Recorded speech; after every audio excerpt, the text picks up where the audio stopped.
tangan. Forrester against Lee. Elderbrand, ayaw kumagat ni Teng sa kanyang fake. JJ, out to Forrester, step back 3. Forrester, long 2. He delivers the goods. First 2 points para dito kay Forrester. Nice step back right here. Natapak lang doon sa linya, ano? Kaya naging 2 points. Looking for Slaughter at that post. Greg against Ginyahan. Puts it on the floor. He spins baseline. No, he spins back. Did not deliver. Just has not shot well. Ito si Paul Lee dito sa laro na to. Tenorio, ayun na naman yung pambansang reverse. This is on the quick release as Raymond Almazan will get a run. Photon Thunder drive muna tayo. Ayan na naman si LA Tenorio. Brought to you by Photon. Empower your business. Abante rito ng Barangay Ginebra. Aranya off the crossover, drops it off. Almazan's fly-by move gets him the 2 points.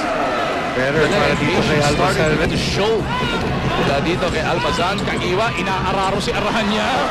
Nakalabaw si In their Mark first Kagiwa outing and most of his points, nakuha niya doon sa ilalim. Aranya blocked once again by Slaughter. Nakakadalawa na. Elderbrand from Kagiwa. JJ all the way. Ends up doing a good foul. Let's see the defense of Greg Slaughter. When you actually have a shot blocker, opens up things for a fast break. Not the first time nakita natin yan sa araw na to. Now Japet is looking like he's giving up the pick. Japet slides. 3 to shoot. Japet, acrobatic attempt. Wala. Slaughter above everybody. He puts it back for 2 points.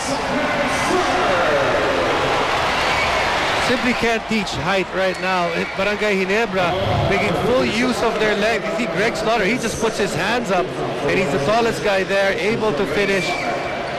Greg Slaughter already with a double. Ayaw pa rin. Slaughter with the board and it's Japet. Get ready, Cubao. During the halfway mark of the final frame. That is just a thing of beauty. Pag nakakawala etong si Japet, ano mas gusto mo? Yung dunk in traffic or breakaway? 85-67 is the score. Tapigan ng bola. Pupulutin ni Almazan. Raymond on the run. JJ the beat. Ice pick and roll. Take a care of your shot. You've got to make a move. Slaughter pleading for that leather. Kontra kay Almazan. Forrester. Oh, go. Cruz to Lee. Now na si Aranya. Aranya finishes with a left. He's unavailable today. He still has a hamstring problem. 2 layups here. This is the second of 2. Ryan Aranya gets this one.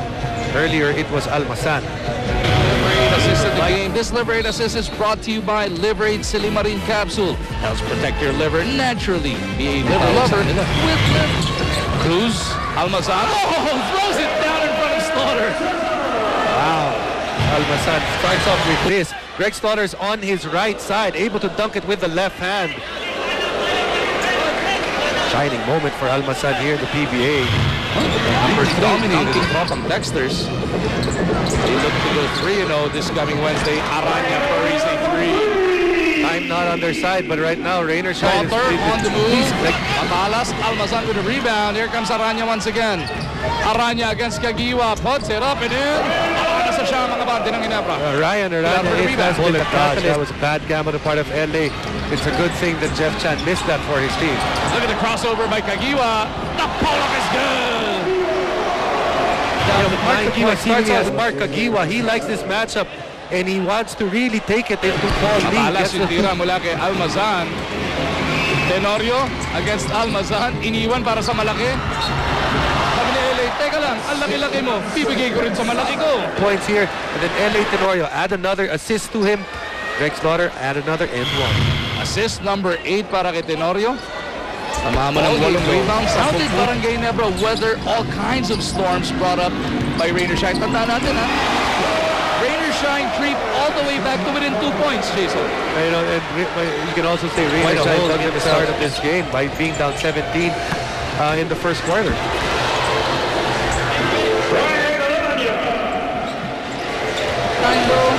Rainer Shine, they absorbed they will be absorbing their first loss after a 2-0 start.